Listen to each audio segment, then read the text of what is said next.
All right. I got rebuked again by Karis. Mom, you're doing it again. You give it a Bible quote, and then you don't give them time enough to get there. And you start battling on. Okay. She's a good critic. She is. She is. I said, okay, I got it. All right, Luke 15. Mm-hmm. And Luke 15. In And that these, version. the three parables, lost parables, the lost sheep, the lost coin, and the lost son. And we're gonna kind of skim over, skim over the first two, but they're important. A lot of the readings I did and the sermons that I listened to said, you really, to understand the whole thing, you gotta talk about the lost sheep and the lost coin. So, beginning at verse 1. Then drew near unto him all the tax collectors and sinners to hear him.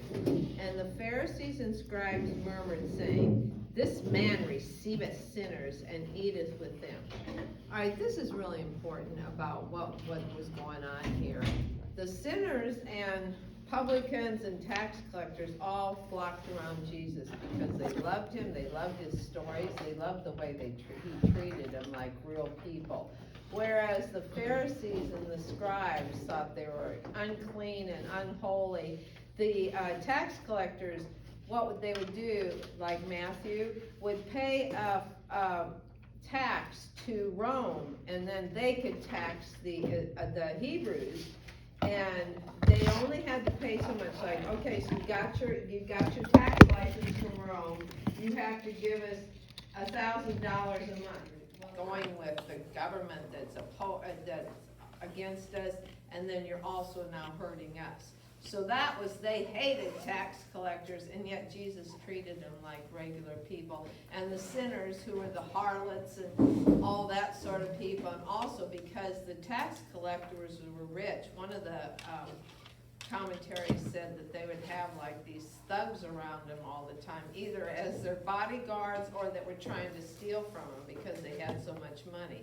So this was quite a crowd apparently, the harlots, the thieves, the tax collectors and stuff, but they came around Jesus, and Jesus loved them because they were listening to him. They wanted to know Jesus, whereas the Pharisees, and scribes and Pharisees at this point had were following him to try to find out ways to get rid of him, or to say that he proved that he was of the devil, because that's what had happened. They said that all the things that he had done was due to Beelzebub, and that he did miracles with the power of the devil. And the reason that they would tell everybody that he could do it was because of the power of the devil, and to prove it was that he hung around these sinners, these tax collectors and sinners, and God would never hang around unclean people. And so that was their proof that Jesus was of the devil. And so that was one of the reasons why Jesus told these stories, because he was sick and tired of what he was getting from the scribes and Pharisees. And not all scribes and Pharisees were like this. A majority of them were, because they were so into the laws, the 613 laws that you had to keep, and the scribes were like lawyers, and they knew the law really well. And so they were always looking for something to criticize people about, but not all of them, because Nicodemus was a Pharisee, Paul was a Pharisee, so not all Pharisees were bad, but they got in fact today, Pharisee is like a hypocrite. When people say Pharisee, you think hypocrite, so they got a really bad name. But not all of them were, but a majority were, and they were after to try and show that Jesus was of the devil, because they were afraid that too many people were going to follow him, and it would overthrow their power and their money, etc. And this is during the end times, end of Jesus's ministry. It's almost the end of the 3 years, and he's now on his way to Jerusalem to be crucified. So he's kind of had it with all this stuff with the Pharisees and so now that's why he tells this parable. And the first of the three is the lost sheep. And he spoke this parable unto them, saying, and remember we talked about whether the very first thing we talked about, Lazarus, was a parable now. that he never said it was a parable, and most of them he did say, this is a parable. So it doesn't really matter, it was just the lesson that you're supposed to learn. And he spoke this parable unto them, saying, what man of you, having 100 sheep, if he lose one of them, does not leave the 99 in the wilderness, and go after that which is lost until he find it? And when he hath found it, he layeth it on his shoulders, rejoicing. And when he cometh home, he calleth together his friends and neighbors, saying unto them, rejoice with me, for I have found my sheep which was lost. And I say to you that likewise joy shall be in heaven over one sinner that repenteth, more than over 99 righteous persons who need no repentance. And he's talking to the Pharisees there, the 99 righteous people. And this is all about people, even though he's saying sheep and coin, and then the son obviously is a person. And you know that because I say unto you, there are joy in heaven over one sinner that repenteth. So he's talking about people. He's just giving, one of the commentators said that the three things are how lost, we've all been lost at some point. Even if we got saved at 5 or 6, we were lost up into that. But all of us are lost at some point. And one of the commentators said the coin, the sheep, and the son were all pictures of people that the sheep was something, what would happen with sheep? They are defenseless. And they never walk in a straight, I found some interesting stuff about sheep. They never walk in a straight line because they're always looking to their back for predators, because they're defenseless. And they will never drink out of running water because they're afraid they're gonna fall in. If they fall in, they drown with all that wool on them. So they'll only drink in still water. And so, but they get lost easily. They wander, sheep wander. And so what they do is they wander off, they can't find their way back, so they lay down on their backs and just start bleeding and wait for somebody to get them, or a predator to get them. You know, hopefully the shepherd will come and get them before. And what the commentator likened the sheep to was somebody that wants to get saved but just feels that they're so helpless, they've done so many bad things, there's just no way that they can be saved. They just have to lay down on their back and say, I give up, I'm just too bad. And the whole point too of this story is to show to the Pharisees and to all of us what God is like, God the Father is like, because obviously the Father in the Prodigal Son is God. What the Father's like, and to show the Pharisees what God is like, and also to show us that we're supposed to help get lost people saved. And that's one of the points that he's trying to make. All right, the second one, the lost coin. And the lost coin it's a coin, so obviously it's inanimate, so it doesn't know that it's lost or anything. So this is people that have no idea they're lost. We meet them all the time. And no, they have no idea. They haven't done anything, gone away. They haven't done bad things. Well, we've all done bad things, but they aren't obsessed with the bad things they've done. They're just lost and they don't realize it. So, the lost coin. Either what woman having 10 pieces of silver, if she lose one piece, does not light a lamp and sweep the house and seek diligently till she find it? And when she hath found it, she calleth her friends and her neighbors together, saying, rejoice with me, for I have found the piece which I had lost. Likewise I say unto you that there is joy in the presence of the angels of God over one sinner that repenteth. Once again, talking about people. An interesting thing about this lost coin, it refers to, the 10 pieces of silver. If a groom had enough money when he was getting married, he would get a necklace, and sometimes a woman would wear it as a headband, but he'd get a necklace that had the 10 pieces of silver, which was a drachma. Each one was a drachma. So, and a drachma was a day's wages. So you had 10 days' wages, which could be quite a bit of money. But also because it was kind of like a wedding ring.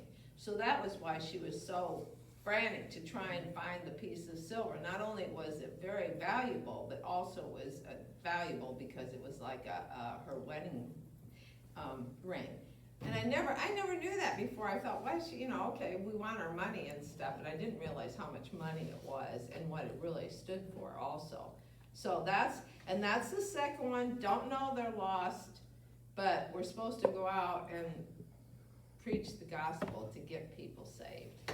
All right, the third one, the lost son, which some of the commentators said it shouldn't have been it should have been the lost sons, or the perfect father. And because that's what this is telling us exactly what God is like, even though it would have been the Pharisees at the time, as they're hearing this story, would have been horrified by what was going on in the story. A certain man had two sons. And a lot of the commentators said that should immediately make you think of Cain and Abel, Jacob and Esau, Ishmael and Isaac, the two sons, the bad versus the good. So, but it turns out a little bit differently. And the younger of them said to his father, Father, give me my portion of goods that fall to me. And he divided unto them his living. This would have just horrified the Pharisees. Because number one, they were, in that time, it was shame and honor. That's how they looked at things. You had to keep your honor no matter what. And shame should be avoided at all costs. And for a younger son to go to his father and ask this, number one, that he wasn't in the position to do this. Some of the commentators said he wouldn't have gotten anything, but the things I've read is he'd get a smaller portion, like the elder son would get 2/3 and he would get 1/3. But the fact that he even did this was just horrifying. And what they expected, the next thing what Jesus would say is he slapped the son in the face and took him out and flogged him. And it was so severe that he could have had the village people kill him, because it was such a shameful thing. And it was shameful to the village too, that somebody in your village, because during this time, most of the people had land like these people, but they didn't live on the land. They lived in a town, a village, because it was for protection from animals and robbers and invaders. So they'd live in the town and at night and stay there at night and then go out and work in the fields during the day. And they were small towns. And what happens in small towns? Everybody knows everybody's business. And he said this in front of the servants. He might have said it in front of the elder son. And so it was just everybody's just horrified. How could he do this? And so they're thinking, okay, next thing, father's taking out, slapping him and beating him, and then maybe having him get stoned. But they're even further horrified because he does it. He gives, and keep in mind, he gives the elder son at this point in time 2/3 of his inheritance, and the younger son 1/3. Because later on, at the end, the older son, you never gave me anything. From this point forward, although also the elder son had to do twice the work, because he had to do cover for the younger son. But he split up his inheritance. And they said it had to be a big discount, because it says, and not many days after that. If you got rid of, think if you tried to liquidate all your stuff in a couple days, you'd be doing a big discount, doing it quickly. So he was the cause of losing a lot of the father's monies, as well as the elder sons, as well as his own, but he didn't care. He wanted out. And this is supposedly, the commentator said, this is the worst sinner that Jesus talks about in any of his parables. The commentators said that not many days after that, because he wanted to get out and he wanted to be honest. You know how kids are sometimes, they just want to go. Right, now, yesterday. But also, same thing, because of the horrifying thing he did to dishonor his father and the village, it could have been that they could have taken him out and stoned him right then and there. So he was getting out of town for his own safety. And he went to, he gathered together and took his journey into a far country. This also means spiritually far away from everything, and also Gentile. He went from his Jewish village and roots to a far country, which is indicating a Gentile country. So now he's going into everything unclean, and it only gets worse. And when he had spent all, and he wasted his substance with riotous living. Later on, the elder brother said he wasted it on harlots and everything, and a lot of the commentators said that was part of it.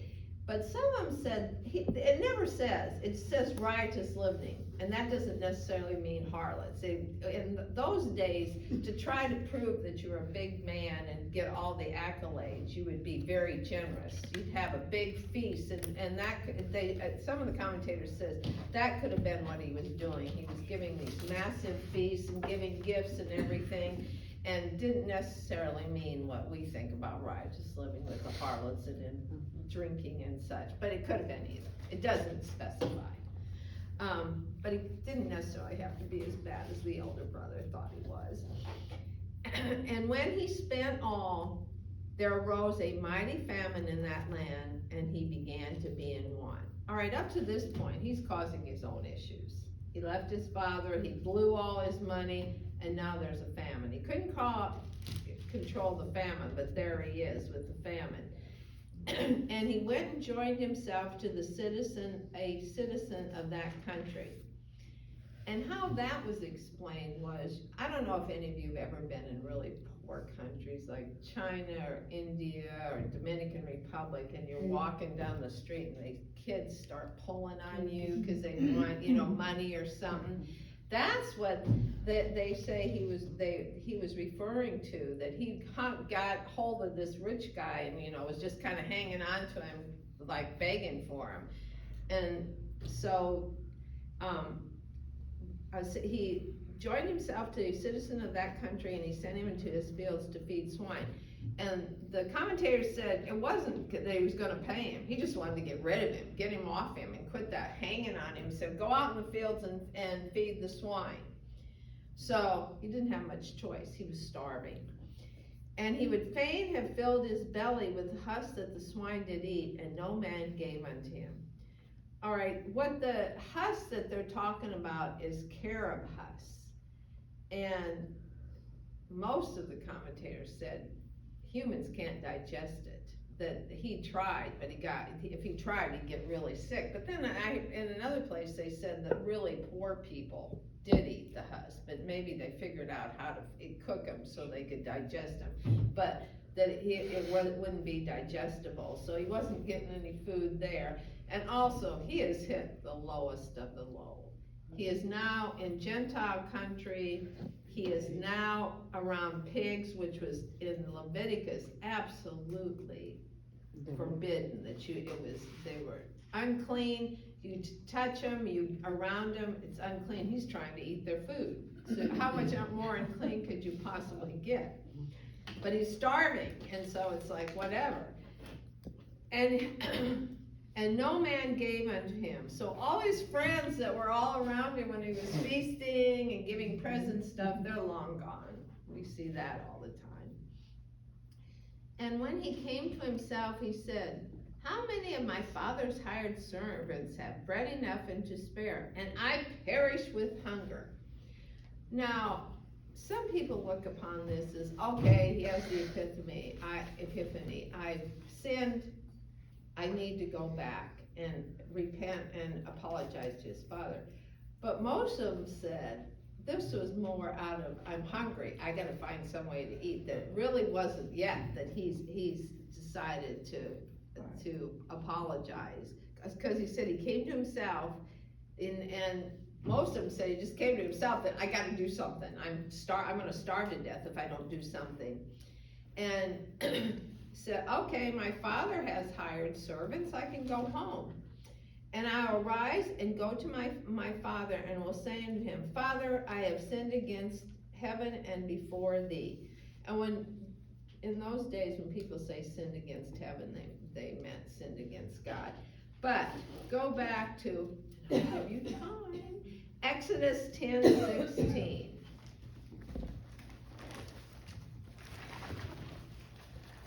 It's during the plagues with Moses and Aaron. So Exodus 10:16.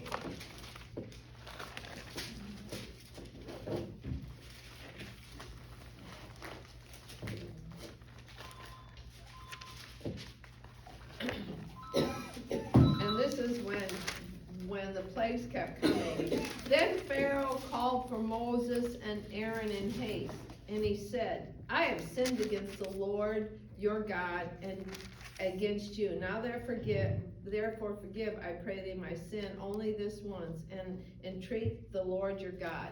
And the reason that it's reference to that, to prove that he wasn't really sincere. Pharaoh wasn't sincere, and the son is not sincere. Jesus is going back to say, okay, this is how deep his sincerity runs. And, okay, so he said, I've sinned against heaven and before thee, and am no more worthy to be called thy son. Make me as one of those hired servants.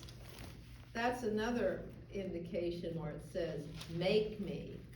He's giving his father a command. I have sinned against heaven before thee, and no more worthy to be called thy son. Make me. Wouldn't you say, Father, please, give me something, as one of thy hired servants.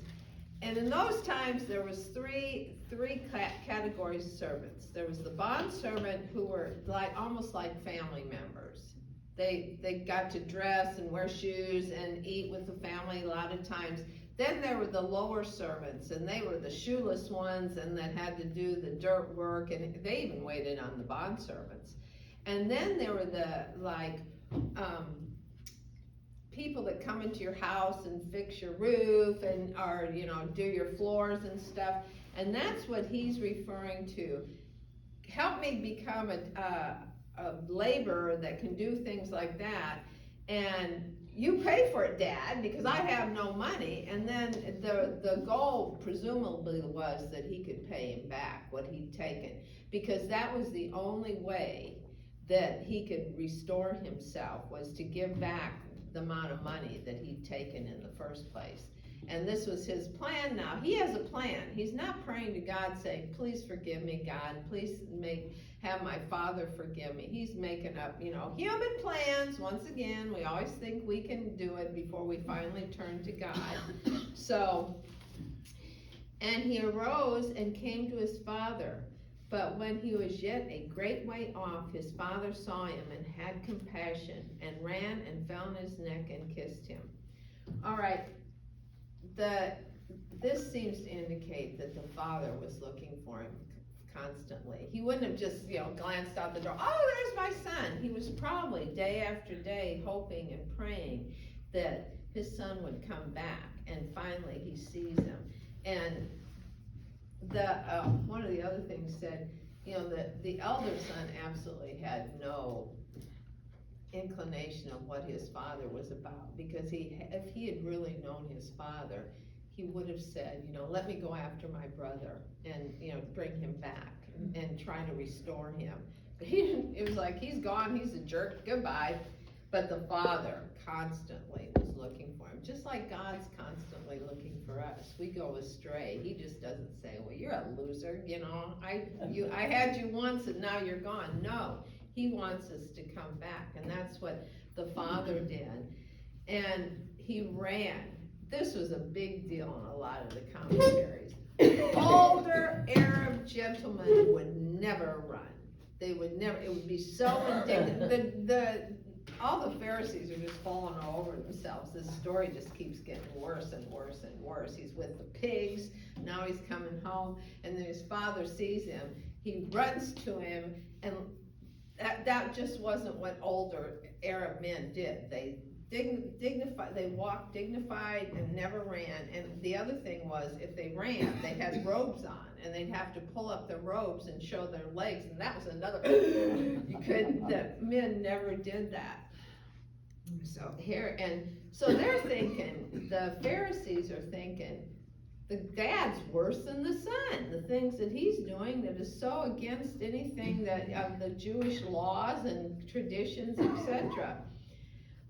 So, and he fell on his neck and kissed him. The other thing that was said, the reason that he ran as quickly as he could to get him was that we're still at danger of the townspeople hurting him. If he'd gotten to town before the dad got to him, they could have stoned him, and it would have been perfectly fine, because that was what was done when the people had done such shameful things. But when the father went to him and kissed him, and it was clear that he'd forgiven him, you kind of had to go along with that, because it was the town was dishonored too, but the father was the most dishonored.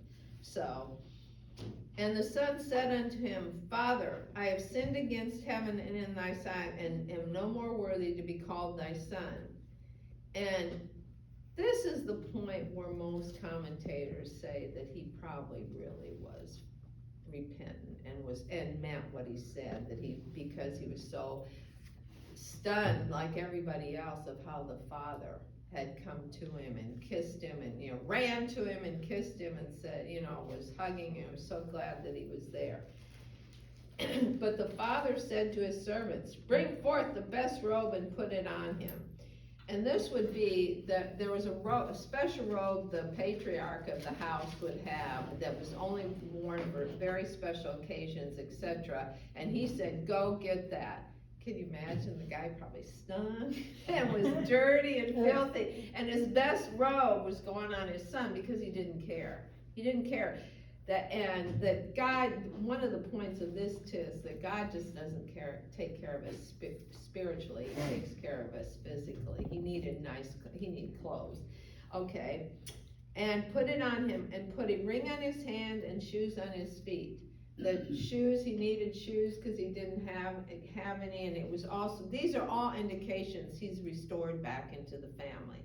He's not a dishonorable son anymore. And also, the ring would have been like a signet ring, like in their families, they had rings that would have the family signet on it. So that would have been an indication, another indication that he's back into the family. He has the best robe, he has the shoes, he has the signet ring, he's restored. And everybody knows it because they're watching. The townspeople are watching this whole go on, what's happening here. So they understand Dad has now restored his prodigal son.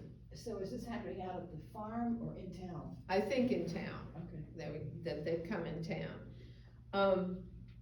And so he said, the dad says, and bring the fatted calf and kill it, and let us eat and be merry. This is another indication. Okay, the townspeople are still probably kind of, okay, they see Dad's forgiven him, but should we forgive him? He's disgraced our town, he's disgraced the Jewish race, blah, blah, blah, blah, blah.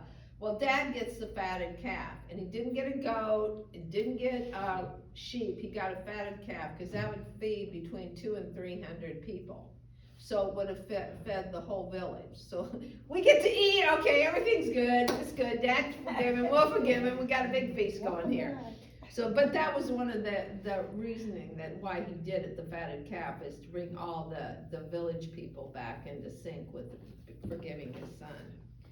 For this my son was dead and is alive again. He was lost and is found. And they began to make merry.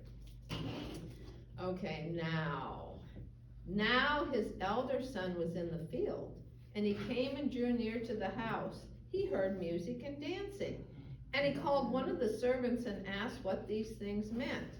And the servant said unto him, Thy brother is come, and thy father hath killed the fatted calf, because he hath received him safe and sound. Then the brother was angry and would not go in. Therefore came his father out and entreated him. All right, here's number 2 dishonor. You would have gone in. You were supposed to, the honor, like I said, shame and honor, back to that.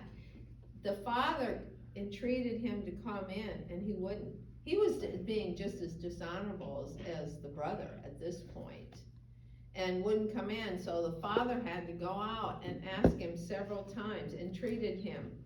And he answering said to his father, Lo, these many years do I serve thee, neither transgressed I at any time thy commandment, and yet thou never gavest me a kid, but that I might make merry with my friends. And as soon as this thy son was come, who hath devoured thy living with harlots, thou hast killed for him the fatted calf.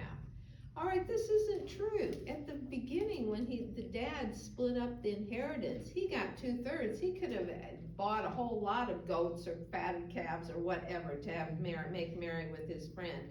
But I guess his father should have provided it. I guess that was what his beef was. and that he was so angry about the fact that his father forgave his brother. And notice he said, but as soon as this thy son, not my brother, thy son, was come who hath devoured thy living. And who's Jesus referring to as the elder son? Who's he really talking about? Pharisees. The Pharisees. And they know it. They're just getting more and more angry as this story's going on, especially when we get to the end part where he's, saying this to him. And he said unto him, Son, thou art ever with me, and all I have is thine. And that's indicative of the Jewish people had everything from the beginning. They had the prophets, they had the Bible, they had everything, but they refused to believe in Messiah and didn't want to let Messiah go to anybody. They were the special people, and that's it, just us. It was fitting that we should make merry and be glad, for this thy brother was dead and is alive again, and was lost and is found. So, and the third one that I was talking about, the type of lost people. The first one was the sheep who thought that they were too bad to ever be saved. The second one didn't even know they're lost, just wandering around living in this world, not knowing about Jesus or not caring about Jesus. And the third one, the prodigal son, he absolutely left and rebelled against God openly. So that's the third sinner that they have to find time they have to have an epiphany to come back. Because note, the lost sheep, the shepherd went looking for him. The lost coin, the woman went looking for the coin. Nobody went after the son. And that was the commentators say the reason for that is, if he didn't want to come back, there's no way you could make him. We all know about prodigal kids. They don't want to, you can pray and pray and pray, and that's about all you can do. But if they don't want to come back and don't want to live for Jesus, there's nothing you can do but pray. You gotta hope. That one of the commentators say you gotta pray for something that is so bad but doesn't kill them, that maybe turns them around. Well, I have a prodigal. I don't quite pray that hard, but that's all you can do. And interesting, I always thought prodigal meant like wayward. That's not what it meant. That was it means wasteful and extravagant. It doesn't mean, that they go off and are wayward. It's wasteful and extravagant. And Proverbs 29:3 is kind of a summary of this too. Whoever loves wisdom gives joy to his father, but whoever consorts with harlots squanders his wealth. And that there was Jewish teaching has two ways of acting, the way of life or the way of sin. And that's why the Pharisees thought that the elder son was the good guy and he had the way of life, and the younger son was the way of sin, but it turned out to be different. And there was another, this was interesting. It was called kizaza, was a ceremony when somebody did something like the younger son. When he tried to come back, number one, he couldn't come back unless he paid back what he'd squandered. But if they found out he was coming back, when they saw him, what they would do at the city gate, they would get a big pot and they'd smash it in front of him, and the young boys would mock him and make fun of him to show that he was no longer part of the community. And that's what the Pharisees kept looking for the father to do this kazaza and give to the son, to show how badly the son had behaved, but he never did. And it's really unclear, did the elder son ever come in? Did he ever come into the celebration? No, we didn't. Oh, right, we don't know. It's an open question. Maybe he did, maybe he didn't. Let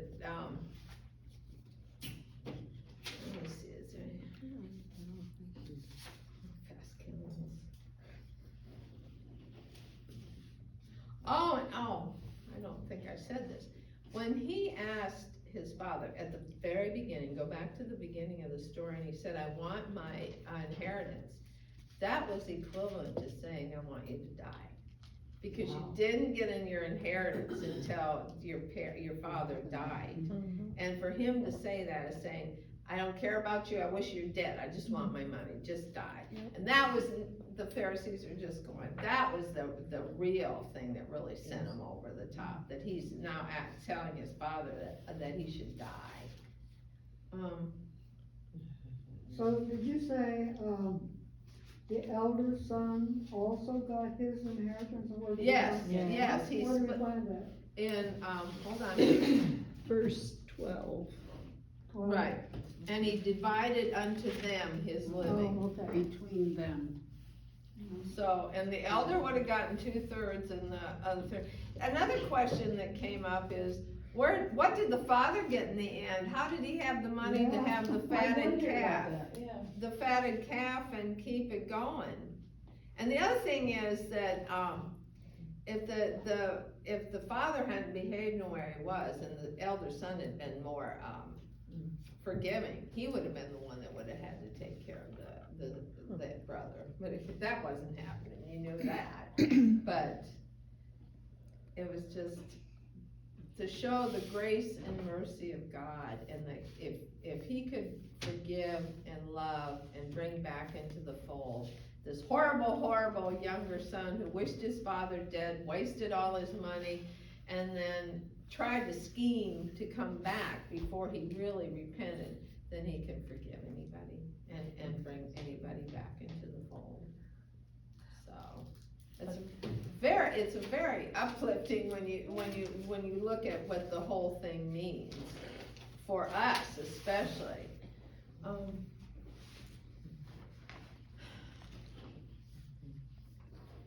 That's pretty much, I covered all that I had in my notes.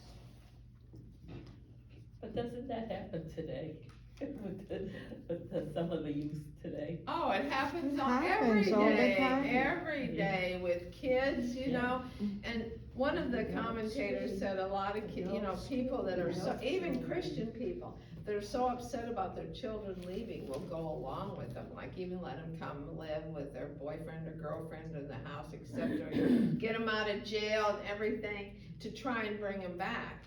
And it's not gonna happen unless right. God gives them a Rude awakening. epiphany of what you Uh-huh. better come back and respect your parents and also one of them talked about the fact it is so distressing to parents when you have 2 or 3 kids and 2 of them are just, with Jesus, the best kids ever, and then there's this one prodigal.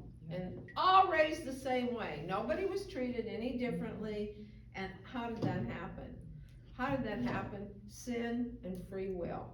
Mm-hmm. We're all sinners, and if we choose to go the sin way or use our free will to do wrong, that's what happens.